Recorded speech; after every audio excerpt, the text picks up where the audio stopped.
नमस्ते मित्रांनो, आपल्या चॅनलमध्ये तुम्हा सगळ्यांचं पुन्हा एकदा स्वागत आहे. आणि तुम्हाला खास रिपोर्ट घेऊन आले जे या हप्त्यामध्ये घराच्या बाहेर होणार आहे. मित्रांनो, बिग बॉस बद्दल सांगतोय. नाही तर बोलतो घराच्या बाहेर होणार आहे, कोण होणार आहे, कुठून होणार आहे, कशानं होणार आहे, असे भरपूर तुमच्या डोक्यात प्रश्न येत असतील. पण कारण की हा व्हिडिओ जर स्किप केला तर कोण बिग बॉसच्या घरातून बाहेर होणार आहे आणि कोण टॉपला आहे आणि कोण 2 बॉटमला आहेत आणि डेंजर झोन मध्ये कोण आहेत हे तुम्ही मिस करणार मित्रांनो. त्यासाठी व्हिडिओला मिस करू नका आणि नवीन असताल तर सबस्क्राईब करा आणि व्हिडिओ शेवटपर्यंत बघा. म्हणजे शेवटला कळणार आहे की सेफ कोण आहे, एक्झिट कोण होणार आहे ते लास्टला सांगणार आहे मित्रांनो. त्यासाठी व्हिडिओ स्किप नका करू.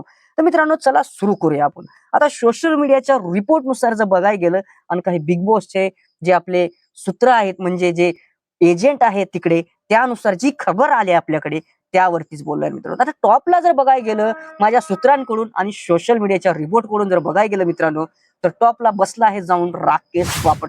मला विचार करायला भाग पाडलाय मित्रांनो.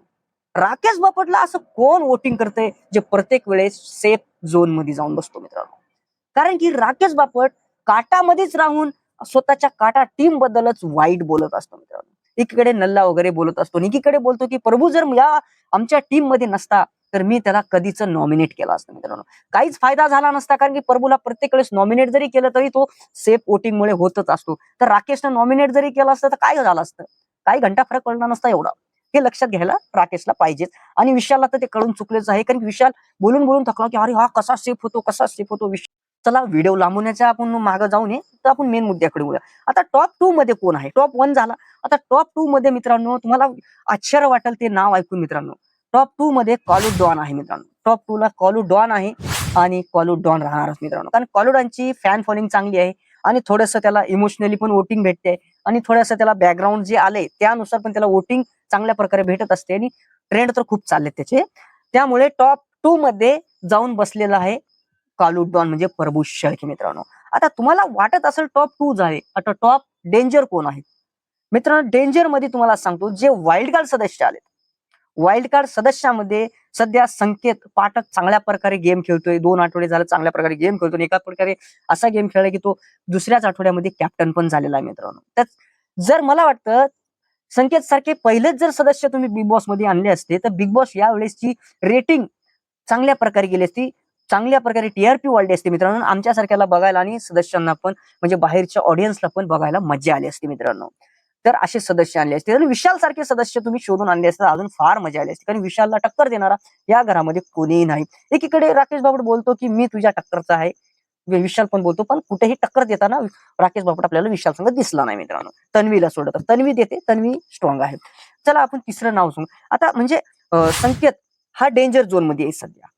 सध्या स्ट्रॉंग जरी प्लेअर असला तर डेंजर झोन मध्ये, कारण पब्लिकला कळते की हे वाईल्ड कार्ड एंट्री घेऊन आलेलं आहे, त्यामुळे थोडीशी वोटिंग डाऊनफॉल मध्ये जात आहे, जे की आपल्याला सूत्रांकडून कळालेले आहे. त्यामुळे तो डेंजर झोन मध्ये. आता दुसरं नाव तुम्हाला आता तोंडावरती असणारच आहे.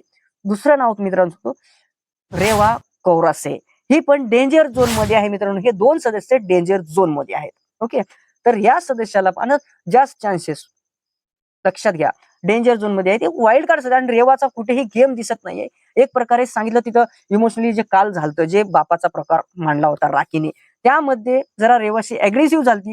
हेच अग्रेसिव्ह तिच्या टास्क मध्ये आणि कुठे गेम मध्ये जर इन्व्हॉल्व केली असती तर आज ती नॉमिनेट झाली नसती मित्रांनो.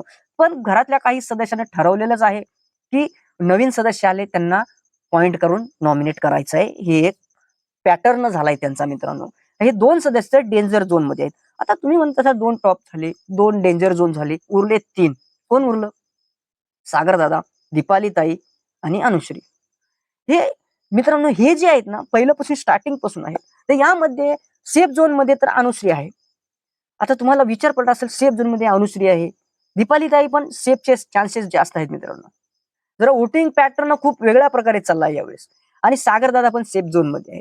पण जास्त चान्स आहेत. आता तुम्हाला व्हिडिओ एंडला आलेला आहे त्यामुळे लक्ष देऊ नका. आता मी नाव सांगणार आहे मित्रांनो. आता जर टॉप 3 डेंजर झोन मध्ये असतील मित्रांनो, टॉप 2 तर सांगितले तुम्हाला, पण 3 तिसरं नाव, आता या तिघातून एक नाव आहे. जर मित्रांनो तिसरं नाव आहे दीपाली ताई. डेंजर मध्ये आता दीपाली ताई असणार आहे, रेवा आणि संकेत. हे तिघ जण मित्रांनो डेंजर झोन मध्ये असणार आहेत. आता या तिघांमधून एक्झिट नेमकं कोण होणार आहे? तर मित्रांनो त्याआधी व्हिडिओला सबस्क्राईब आणि लाईक करायला विसरू नका मित्रांनो. आणि हा व्हिडिओ तुमच्या मित्रांपर्यंत नक्की शेअर झाला पाहिजे. आता चला आपण कुठेही जास्त वेळ घेत नाही मी तुमचा. तर मित्रांनो, सेफ झोन मध्ये असणारे सांगितले तुम्हाला. आता एक्झिट कोण होणार आहे मित्रांनो? कोणीही तुम्हाला चांगलंच नाव माहिती आहे, मी काय लांबवर घेत नाही. त्याचं नाव मित्रांनो क्यूटनेस, महाराष्ट्राची आता सध्या क्रश म्हणून ट्रेंड चालत आहे, तीच म्हणजे रेवा. रेवा या वेळेस बिग बॉसच्या घरातून एक्झिट होणार आहे मित्रांनो. आणि हे जर खोटं जर ठरलं मित्रांनो, तर पुन्हा अनलाईक करा मित्रांनो. आणि खरं जर ठरलं तर हा व्हिडिओ पुन्हा बघा आणि सबस्क्राईब करायला विसरू नका मित्रांनो.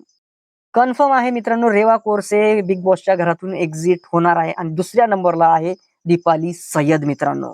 तर अशाच आपल्या डेली अपडेटसाठी आपल्या चॅनलला सबस्क्राईब करा मित्रांनो आणि एक लाईक केलंच पाहिजे आणि कमेंटमध्ये तुमचं मत मांडा आणि तुम्ही कुणासाठी बिग बॉस बघताय आणि तुम्हाला कुणाला सेव्ह करायचं आहे आणि कुणाला बाहेर करायचं आहे ते पण कमेंटमध्ये टाका मित्रांनो.